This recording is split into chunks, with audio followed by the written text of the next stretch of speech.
یہ سارے لوگ جو ہیں یہ ملتان میں رہتے ہیں، تو پھر ملتان میں وہ ان تمام زبانوں کی چاشنی اور تمام مسالک کی رواداری وہ بھی شامل وہ ہو بھی گئی، ملتان کا حصہ وہ بھی شامل ہو گئی، کیونکہ سنیوں کے اہل سنت کے تعزیے تھے، جی بالکل سبیلیں، جی اور ربیع الاول میں، محرم الحرام میں اور دیگر تہواروں پر، تمام تہواروں پر وہاں نعت، اور ملتان نعت کا مرکز، واہ واہ ملتان دوہڑے کا مرکز، سرائکی دوہڑے، سبحان اللہ سبحان اللہ پھر ملتان لوریوں کا مرکز، اور ایسی بہت ساری چیزیں جو ہمیں روایت میں ملتی ہیں، قدیم ملتانی زبان، اور اس ملتانی زبان کی اپنی مٹھاس، اور پھر ملتان کے روایتی کھانے، جی، اور طرز تعمیر طرز تعمیر، ملتان کا نیلی منفرد اینٹ، نیلی اینٹ کا استعمال، نیلی اینٹ کا استعمال اور اور وہ اس کے اس میں پھر، اسباب اور اس میں پھر فارس بھی شامل ہو جاتا ہے۔ جی جب ہم ان مزارات کو دیکھتے ہیں رائٹ تو اس میں پھر ایران بھی شامل ہو جاتا ہے، اور پرشین بولنے والے بہت سارے لوگ جو آج بھی ملتان میں پرشین بولتے ہیں۔ بجا فرمایا بجا فرمایا تو یہ ملتان پہ جی بھائی قطع کلام جی معاف، جی آپ کی کم و بیش 7 کتابیں ہیں، جی جی خاص طور پہ رفتگان ملتان اور وابستگان ملتان، سخنوران ملتان، جی، یہ تو وہ ہیں جو آگے چل کے جو آدھا سچ، مشاہیر ادب سے مکالمے، وہ، یہ سارے اس میں لیکن یہ ملتان ملتان ہے۔ جی چاہتے تو ہم یہ تھے کہ ملتان میں جو رس ہے، جو خوش رنگی ہے، جو صدرنگی ہے، جی اس کا ذکر طویل کریں، مگر ہمیں تو تیرا انتظار کرنا تھا، ٹھنڈی ہوا تھی، غم تھا تیرا، ڈھل چلی تھی رات، اور بھی مسائل ہوتے۔ آپ کے بارے میں ایک بات کہی جاتی ہے کہ آپ نیا اخبار جاری کرنے کے اور اس کی ایک شناخت بنانے کے فن میں طاق ہیں۔ دشت صحافت میں 42 برس جی سے زیادہ ہو گئے۔ جی یہ جو ہمارے ہاں لاہور میں بھی جیسے عباس اطہر جی سرخی نکالنے میں، بہت مہارت، ملتان میں آپ یہ 2 دھاری تلوار ہے، درست کہا، معمولی سی خطا ہو گئی تو وہی سرخی جو ہے وہ گلے وہ میں پڑ، نسلوں کو بھگتنا پڑتی ہے، معمولی سی، وہ ہوا نا، یہ ہوا ہوا ہوا ہوا ہوا۔ آپ کے اس صحافت کے اس خاص شعبے میں یہ اخبار کی شناخت کیسے ہوگی؟ اتنے بہت سے اخبارات میں رکھا ہوا ہو، یہ اخبار کیسے پہچانا جائے گا؟ لے آؤٹ، لے آؤٹ، اس کی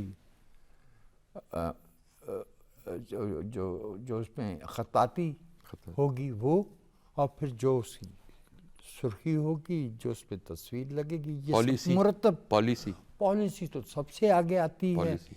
تو اس ضمن میں کس نے سکھایا، اور کیا آپ نے بھی کسی کو سکھایا؟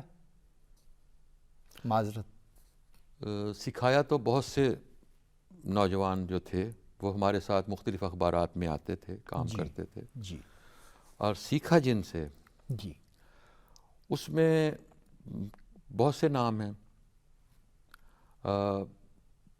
میں عاشق علی فروخ صاحب ہی ہیں۔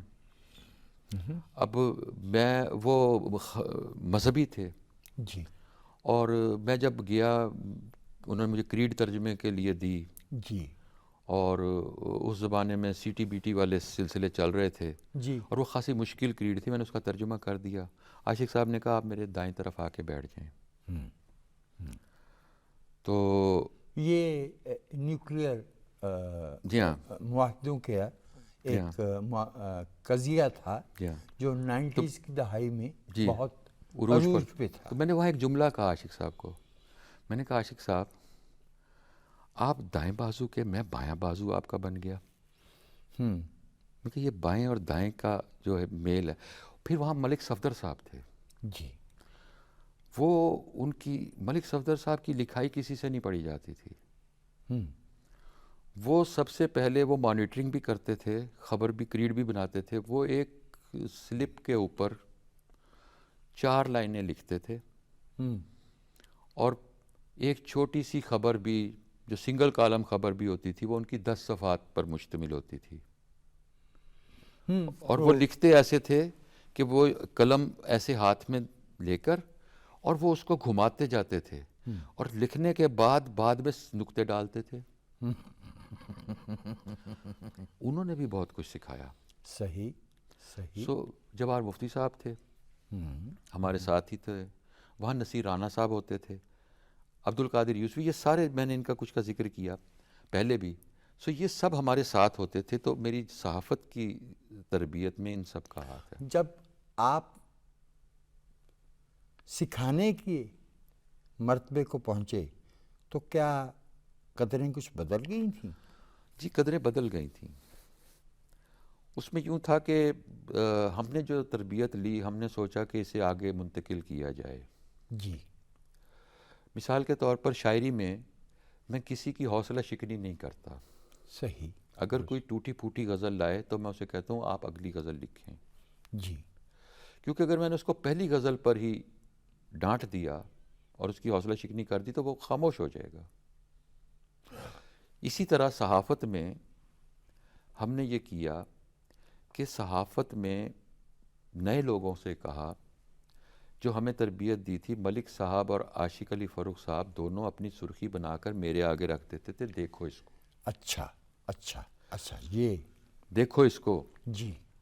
میں ڈر جاتا تھا. میں کہتا سر میں کیا دیکھوں؟ انہوں نے کہا نہیں انہوں پڑھ غور نال، اسے غور سے پڑھو. پڑھو، غلطی ہے کوئی اس میں تو بتاؤ. اب میں نے وہ غلطی ڈرتے ڈرتے ایک دن میں نے کہا سر اگر یہ والا کے ختم کر دیا جائے اور یہاں ایک دائرے والا لفظ شامل کر دیا جائے، کیونکہ یہ بھی ایک کتابت کا حسن تھا کہ سرخی میں کتنے دائرے آنی ہیں اور کتنی کششیں آنی ہیں. واہ واہ واہ واہ واہ واہ. اور کتنی قوسیں آنا جی ہیں اور کتنے تیر. تو ہم 3 سے 5 لفظوں کی لیڈ ہوتی تھی. Right right. اور اس میں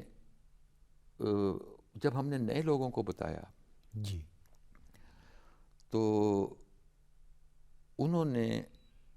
ان کو میں نے اپنی سرخیاں دکھانی شروع کی تو انہوں نے کہا اے وڈے سینئر بنے پھرتے ہیں ساڈے کو، یہ بہت سینئر بنے پھرتے ہیں، ہم سے سرخیاں درست کرواتے ہیں. چلیے دیکھیے یہ تو انقلابات یہ زمانے کا ایک. آپ نے اخبارات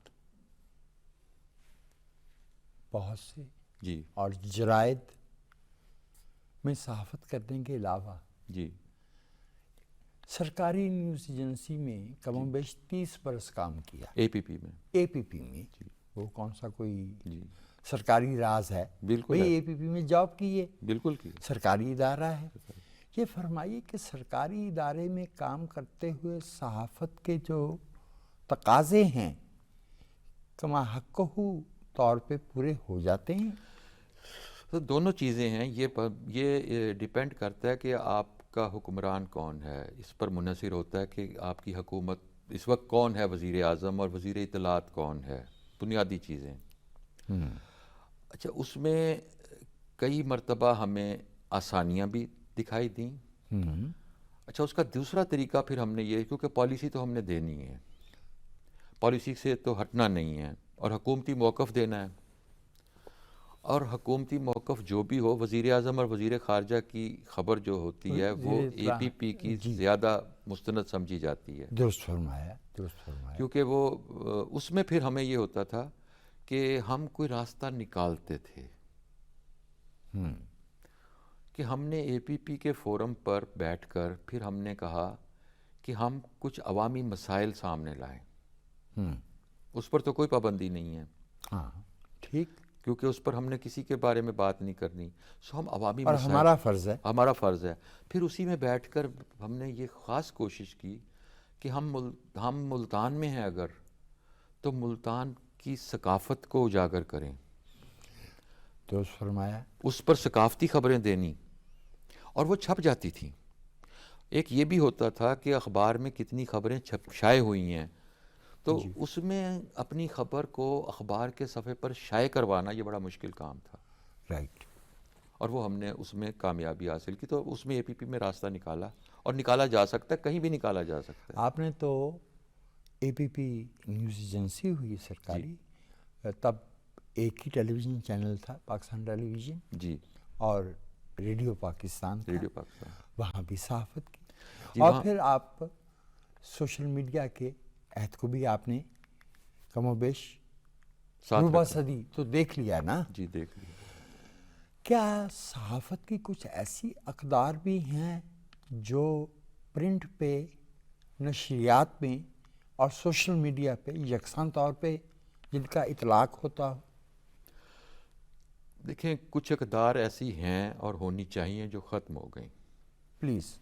مثال کے طور پر مجھے میں چونکہ ایک ویب سائٹ بھی چلاتا ہوں، جی. تو مجھے ہر لمحہ ہوتا ہے کہ میں خبر دیکھوں کہ خبر کون سی آئی ہے.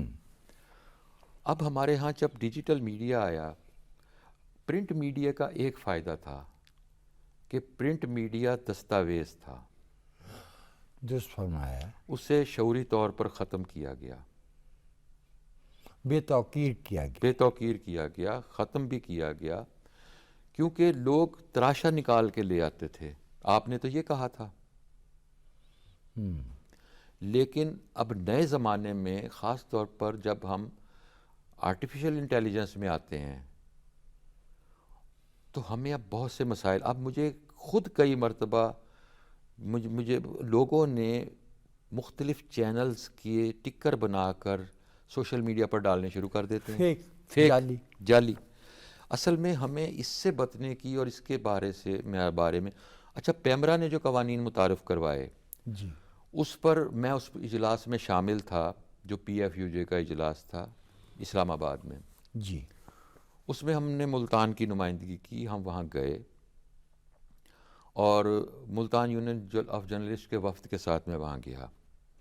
وہاں جو بنیادی بات جنہوں نے گفتگو کی، تمام نامور لوگ تھے.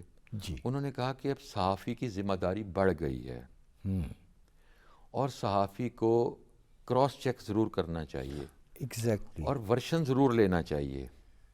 ہمیں جو تربیت دی گئی تھی کہ ہمیں ورشن ضرور لینا ہے، موقف فری کین کا. فریقین کا. Right. ایک اچھا، دوسرا فریق اگر ورشن نہیں دے رہا، وہ بھی اطلاع دینی چاہیے، وہ بھی اطلاع دینی چاہیے کہ رابطہ کیا بھائی، انہوں نے نہیں جواب دیا. یہ چیزیں ختم ہوئیں. اور بہت ساری مثال کے طور پر آپ انٹرنیشنل میڈیا دیکھتے ہیں، عالمی. جی. اس میں آپ جب خبر نامہ دیکھ رہے ہوتے ہیں ان کا، آپ کو الجھن نہیں ہوتی، بڑی تفصیل سے خبر دکھا رہے ہوتے ہیں. ہمارے ہاں آنکھیں تھک جاتی ہیں، اب اتنے تیزی کے ساتھ چیزیں چل رہی ہوتی ہیں کہ ہمارے ہاں الجھن ہونے لگ جاتی ہے. دو لائنوں کی خبر دیں گے، پھر تفصیل سے اب بھی ہمیں کہیں سے اگر کوئی خبر کی تصدیق چاہیے ہوتی ہے کہ یار یہ خبر درست ہے یا نہیں، تو دو ادارے باقی ہیں میرے لیے. فرمائیے. ایک اے پی پی، رائٹ. ایک پی ٹی وی. رائٹ. یعنی اتنا پتہ ہے کہ اگر پی ٹی وی پر آ گئی ہے تو درست ہوگی. درست، صحیح، وجہ ہاں، فرمایا. حکومتی پالیسیاں ہو سکتی ہیں، خبر روکی جا سکتی ہے، لیکن اگر آئی ہے تو جو پھر نشر مستحب. ہوئی ہے وہ درست ہے. یہ بہت آپ نے اہم بات. لیکن خبر روکنے کے بھی میرا یہ خیال ہے کہ ہمیں اب ایسا مسئلہ دور آ گیا ہے کہ لوگ ایک پل سے لیکن ایک اور جو سیلف جرنلزم آ گئی، اس نے بھی بڑا نقصان پہنچایا. آپ سمجھتے ہیں کہ اس سے نقصان ہوا؟ جی. لیکن کیا شہری کی جو انفارمیشن تک رسائی ہے اور انفارمیشن کی طاقت کو استعمال کرنا ہے، کیا یہ شہریوں کی امپاورمنٹ میں مددگار نہیں ہے؟ سر امپاورمنٹ میں مددگار ہو سکتی ہے اور ہونی چاہیے، بشرطے کہ آپ حادثے کے بعد زخمی کو ہسپتال پہنچانے کی بجائے اس کی ویڈیو نہ بنائیں۔ ہے یہ بے حسی ہے، یہ ہے، یہ بے حسی ہے۔ اس سے مجھے شدید الجھن ہوتی ہے۔ ایک ایسا مسئلہ یہ ہے کہ اب آپ کے حوالے ایسے ہیں کہ I have to frog jump جی جی بٹوین جرنلزم اینڈ لٹریچر۔ جی جی شعر میں اور خبر میں ایک جغل بندی ہو رہی ہے آپ سے گفتگو میں۔ صاحب ایک سخت سوال ہے جی جی اور آپ کی وضاحت سے امید ہے کہ آپ برا نہیں مانیں گے جی اور جی اس کا جواب ارشاد۔ ہمیں دیکھیے، یہ جو شاعر، افسانہ نگار، تخلیق کار، فنکار ہوتے ہیں، یہ تو ایک داخلی انگیخت پہ، ایک اندر کی سرمستی کی، اندر کی ایک تال پہ سرمست ہوتے ہیں۔ بالکل صحیح۔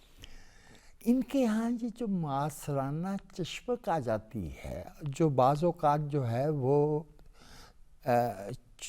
چبھنے والے سطح تک اتر آتی ہے، اتنے خوبصورت لوگ، اتنے لطیف لوگ، اور یہ کھردرا پن یہ کیسے آ جاتا ہے؟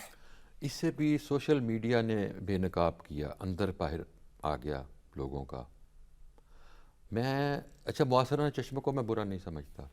اچھا، معاصرانہ چشمک ہم ہمیشہ سے دیکھ رہے ہیں، اور آپ نے بھی ہسٹری پڑھی ہوئی ہے کہ ہاتھیوں پر مشاعرے پڑھنے آئے، یہ تو انشاء مصطفی کے زمانے تک وہاں سے۔ جاتی ہے۔ اچھا، یہ آپ کو غالب اور ذوق اور یہ سارے آپ کو یہ ساری چشمکیں دکھائی دیتی ہیں، لیکن وہ بڑے لوگ تھے، ہاں جی، درست فرمایا، وہ درست وزاداریاں فرمایا، تھیں، درست فرمایا۔ وزادار لوگ تھے۔ انیس اور دبیر میں سے ہاں۔ جن کا پہلے انتقال ہوا، دوسرے نے کہا کہ بھئی اب تو مرثیہ کہنے میں لطف نہیں رہا، وہ کہتے تھے۔ اور ہم نے یہ دیکھا اپنے علاقے میں، بے دل حیدری اور وفا حجازی میں بہت چشمک تھی۔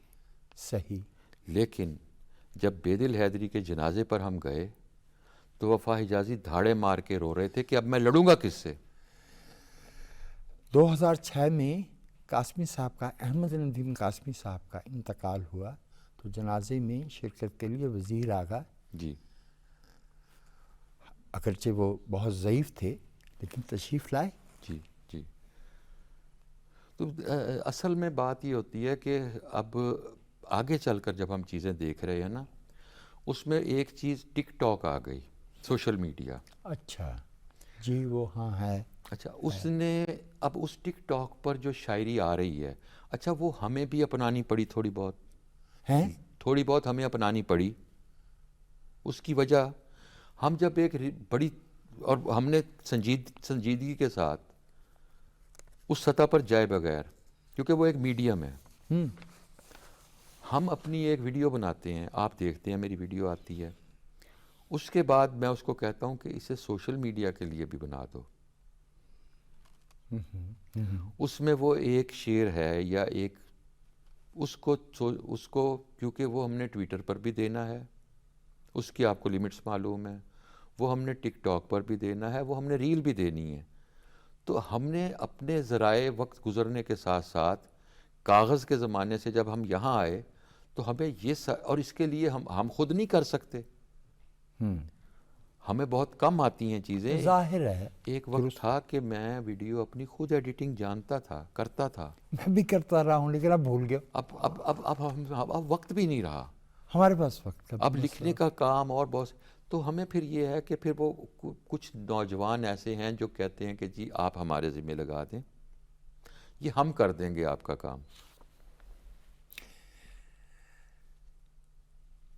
بھائی رضی، آپ کی شاعری کے نصف درجن مجموعے شائع ہو چکے، جی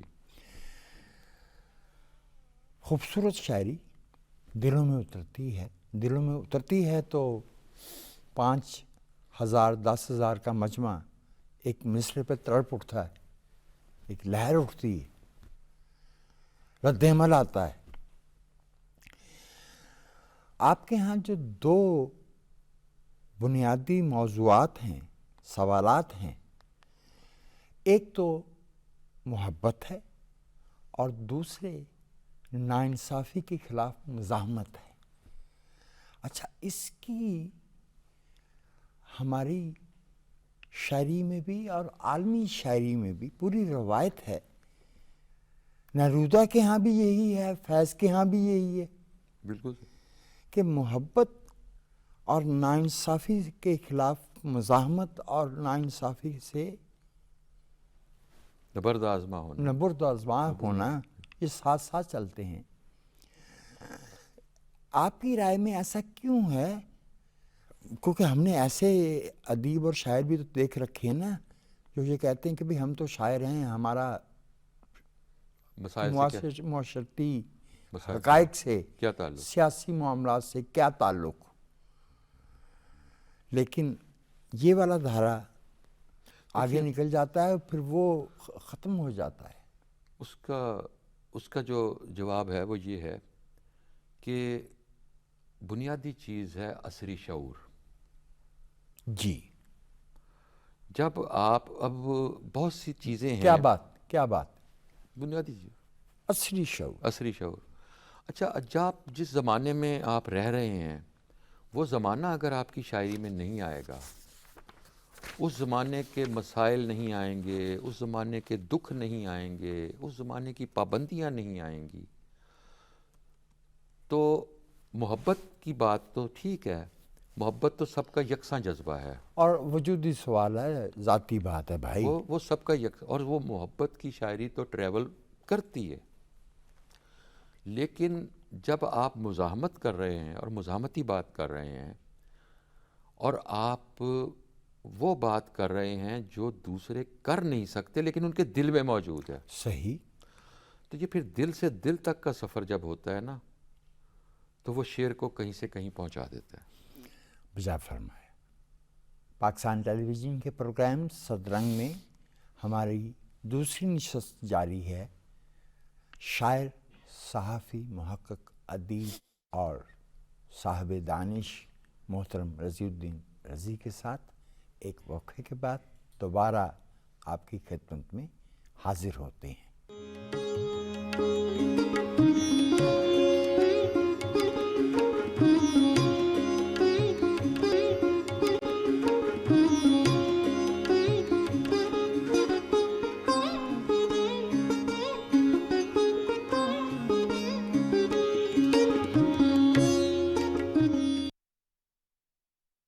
غیرت کے نام پر قتل ہماری ثقافت کا حصہ نہیں بلکہ معاشرے پر ایک بدنما داغ ہے. ایسا عمل صنفی عدم مساوات, پسماندہ اور منفی سوچ کے عکاس ہے. قومی اسمبلی نے غیرت کے نام پر قتل جیسے واقعات کے خاتمے کے لیے قرارداد منظور کر دی ہے. حکومت کی جانب سے اس معاملے پر زیرو ٹالرنس پالیسی اپنائی گئی ہے. مجرم اور شریک جرم کے لیے کسی بھی طرح کی کوئی گنجائش نہیں ہے. یاد رکھیے, قانون کو ہرگز ہاتھ میں نہ لیں اور عورت کے تقدس کا احترام کریں.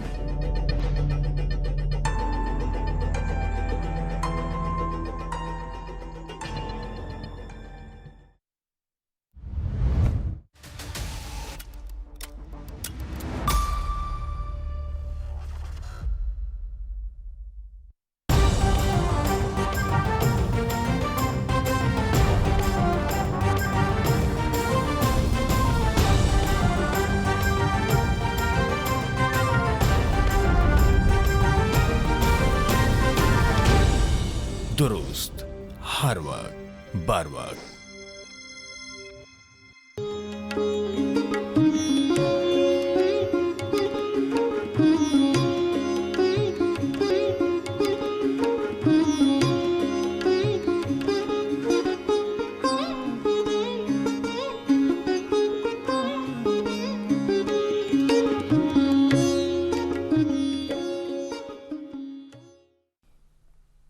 ناظرین, پاکستان ٹیلی ویژن کے پروگرام صدرنگ میں ایک وقفے کے بعد دوبارہ حاضر خدمت ہیں اور ہم گفتگو کر رہے ہیں شاعر, صحافی ادیب محقق محترم رضی الدین رضی سے۔ رضی بھائی، آپ نے شعر لکھا اور کیا خوب لکھا،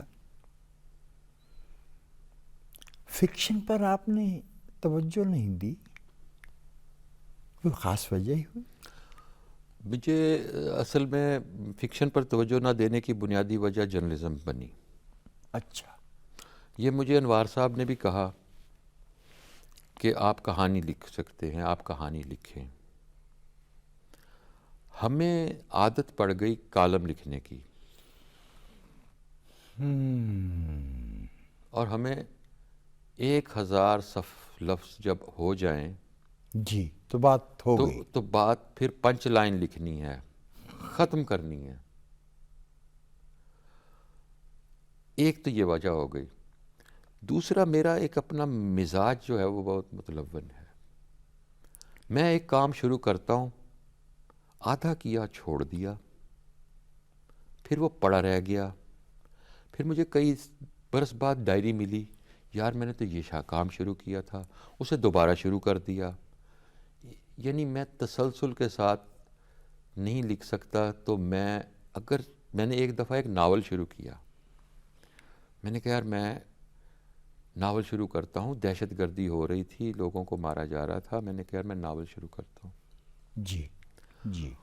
اور وہ میں نے ناول شروع کیا، اور اس کو میں نے کچھ حصے مکمل کیے، اور اس کے بعد میں پھر اس کو چھوڑ دیا۔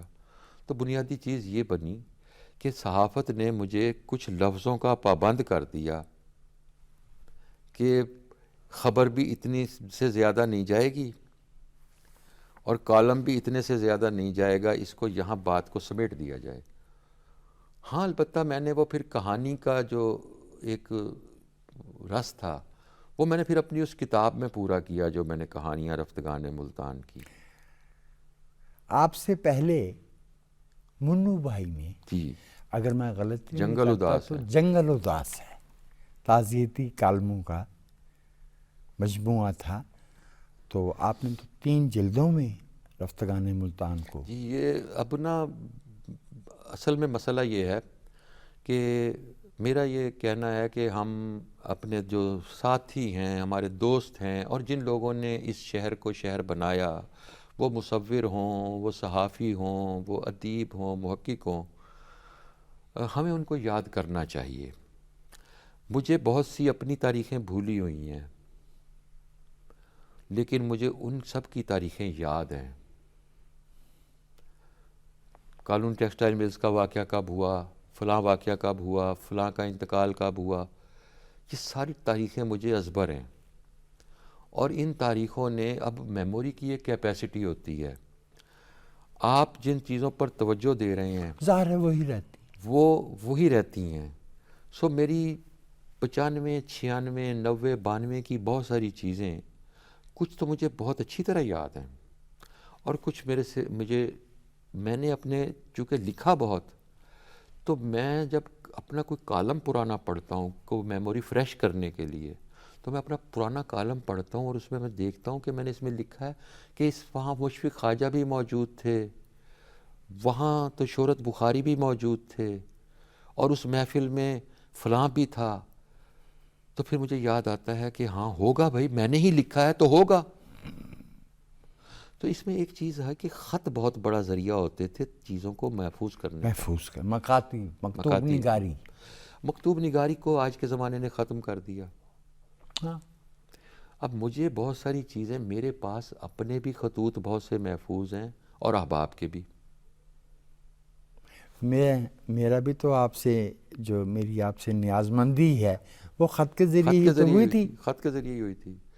اب میں ان خطوط کو، اچھا ان خطوط میں ہم نے بہت سی دل کی باتیں کی ہوئی ہیں، جی، میں ان خطوط کو بھی ترتیب دے رہا ہوں۔ اور میری ایک کتاب میری ادھوری پڑی ہے، جو میں نے لاہور میں موہنی روڈ پر حیدر بلڈنگ میں وقت گزارا طفیل ابن گل عطر ناسک کے ساتھ۔ صحیح صحیح۔ اس چھوٹے سے کمرے میں ہم کیسے زندگی گزارتے تھے. میں نے کمرہ نمبر 52 کے نام سے کچھ اقساط لکھی جب میں ملتان آیا. رائٹ.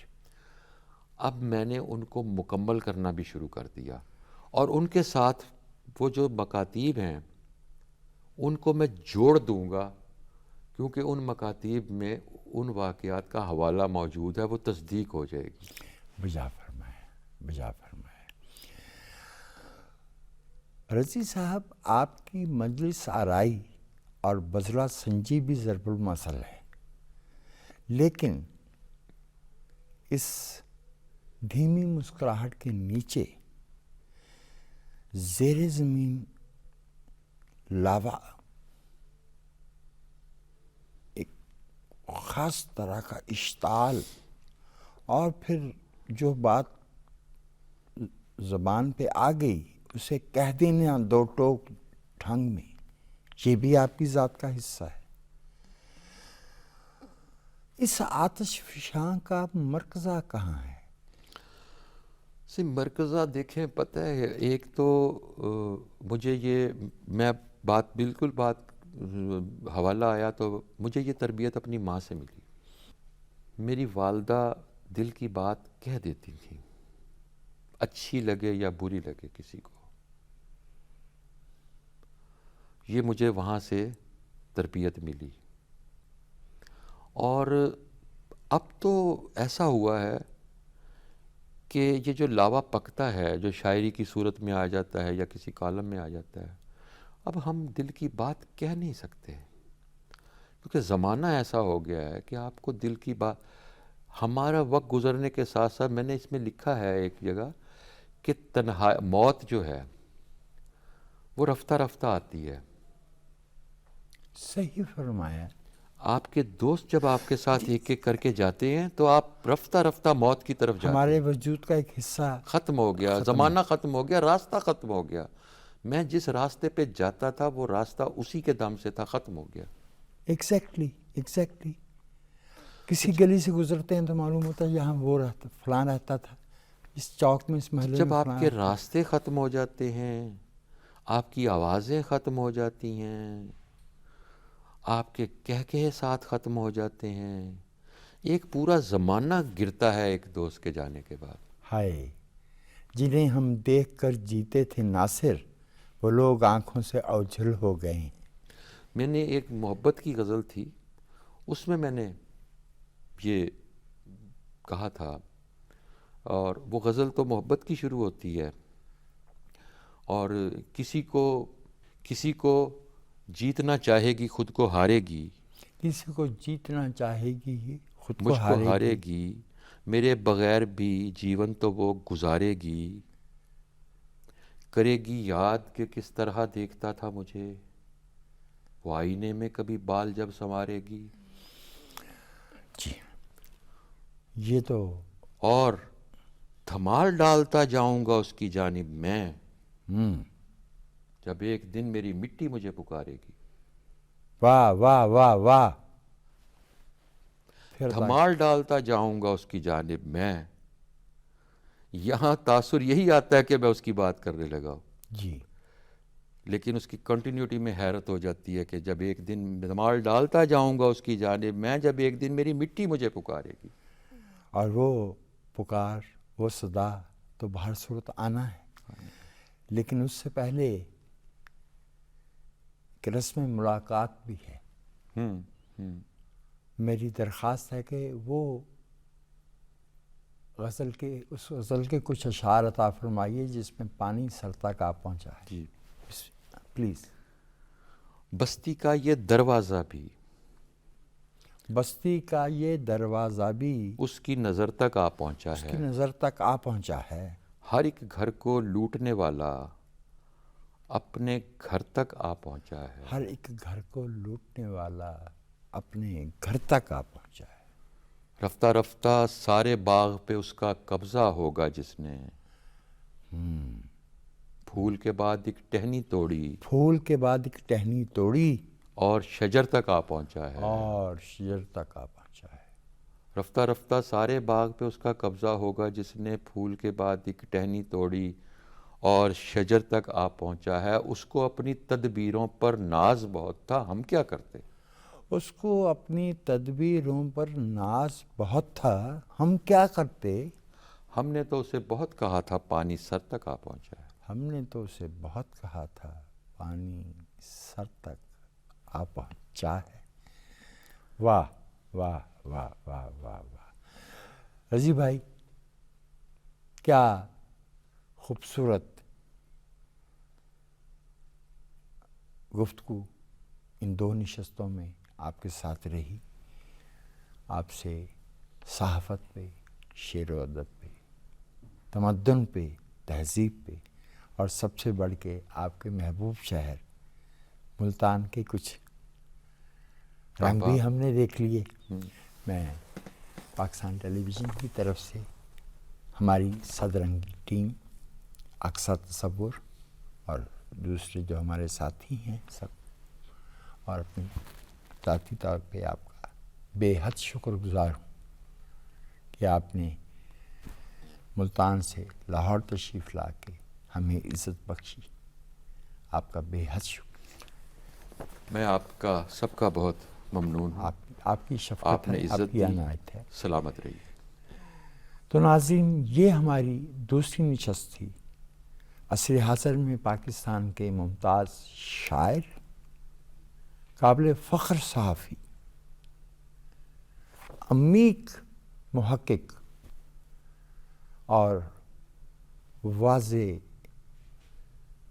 فکر اور دانش سے بہرور شخصیت محترم جناب شیخ رضی الدین رضی کے ساتھ اگلی نشست تک کے لیے، جو ہم ایسے ہی کسی ناب کا روزگار شخصیت سے کریں گے، وجاہت مسعود کو پاکستان ٹیلی ویژن کے پروگرام صدرنگ سے اجازت دیجیے.